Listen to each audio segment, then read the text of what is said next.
Como tema da aula de hoje, nós temos os termos essenciais da oração, né? Oração é toda frase ou enunciado que possui um verbo. Então, a gente tem essa pequena tirinha aqui, que aí no material que vocês têm, já podem acompanhar. E aqui eles desse jeito. Eu quero um iPhone 4 no Natal.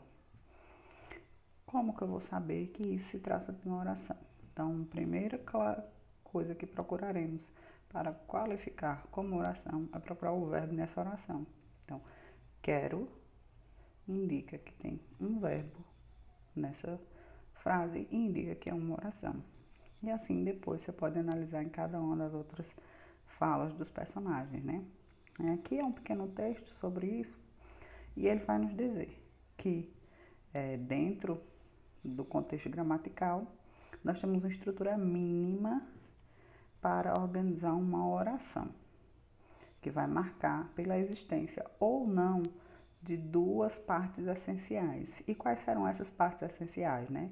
A primeira parte, como eu falei aqui, que nós procuraremos o verbo, a primeira parte, ela vai indicar esse processo de ação ou estado, porque a ação vai ser o nosso verbo significativo e o estado vai ser o nosso verbo de ligação, que vai influenciar lá na frente.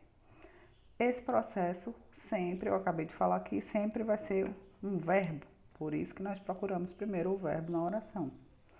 E a outra parte essencial é o que a gente vai identificar ou não, vocês vão compreender na classificação mais abaixo, a quem se atribui esse processo, quem realizou essa ação, para ser mais sucinta. E essas duas partes que estão apresentadas aqui na ordem de predicado e sujeito são chamados de termos essenciais da oração. Lembra que aqui o texto falou mais acima que para existir uma oração ela precisa essencialmente da existência dessas duas partes, do predicado e do sujeito. E aí, como é que a gente vai reconhecer, então, essa primeira parte do sujeito, né? E aqui tem uma breve explicação, que nós temos a parte semântica, né? Que é a semântica é o sentido. Quando nós falamos de semântica, nós vamos falar de sentido. O ser a respeito de que se diz alguma coisa, que sempre vai concordar em número e pessoa, que vai em número e pessoa com verbo, que tem uma presença na oração, que pode ser no início, no meio ou no fim da oração. Vocês vão entender nessa parte gramatical aqui. Na semântica ele diz que o sujeito é a respeito de quem se diz alguma coisa, que concorda em número e pessoa com o verbo e que terá presença no início, no meio ou no fim da oração. Gramaticalmente, nós podemos entender algumas classes gramaticais que têm esse sentido, essa síntese, essa relação de sujeito ao núcleo do sujeito. Então, antes de tudo, quando a gente fala de estudo de sujeito e predicado, nós estamos falando de síntese. Que síntese nada mais é de que as relações entre as palavras. Certo? O substantivo, quando esse sujeito ela tem o valor gramatical de substantivo. Everton é muito inteligente. Então, o é aqui, né? Meu verbo de ligação. Everton é um substantivo. Certo? E aí, a gente vem para outra classe gramatical, que é o pronome substantivo. Quando é que o pronome vai ser substantivo?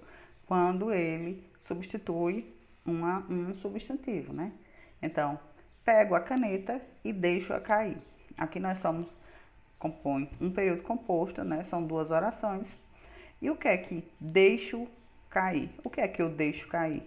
Eu deixo cair a caneta. Então, esse sujeito, a caneta, ele foi substituído apenas pelo pronome substantivo oblíquo a.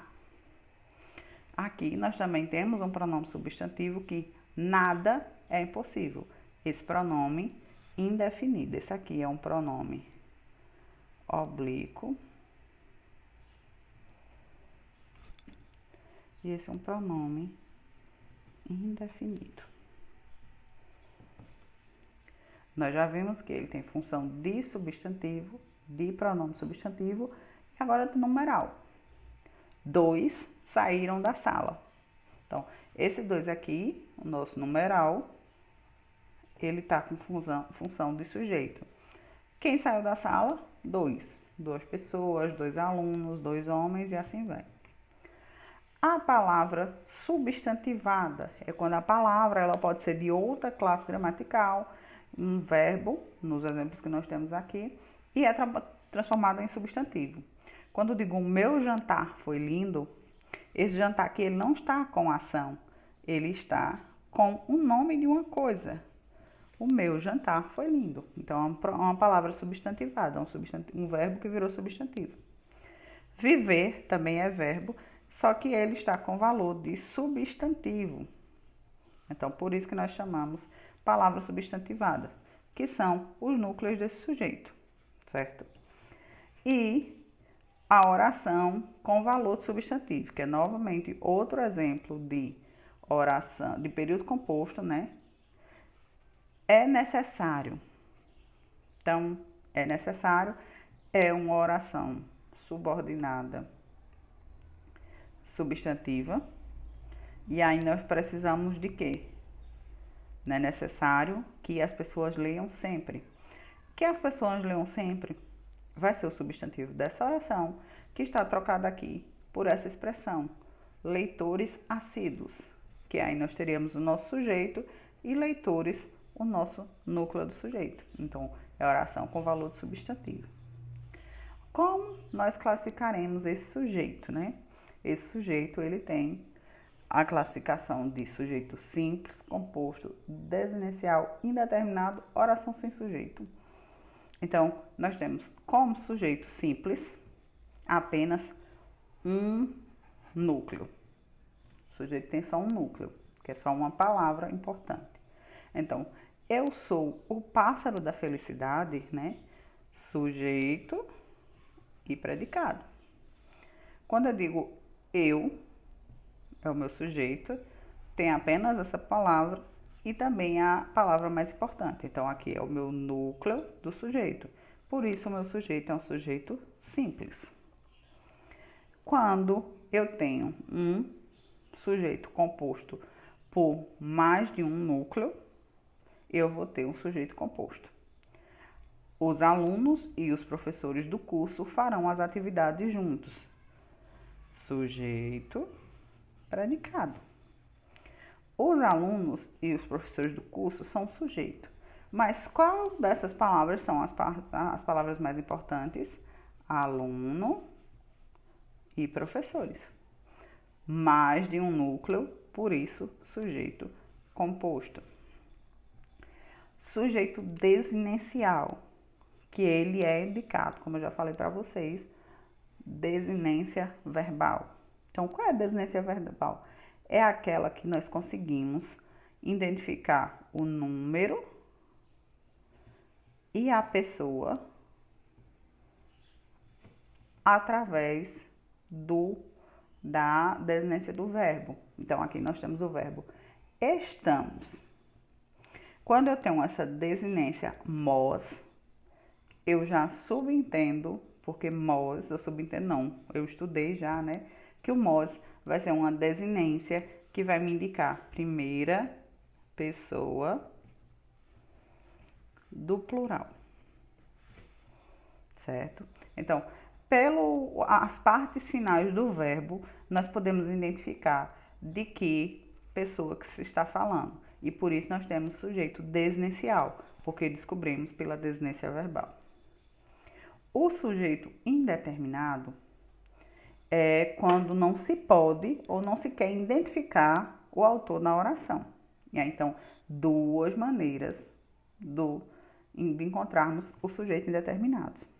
Então, se o verbo estiver na terceira pessoa do plural e não tem referência a nenhum substantivo que foi expresso anteriormente, não foi falado anteriormente na oração, no período, e nem tem o pronome eles presente.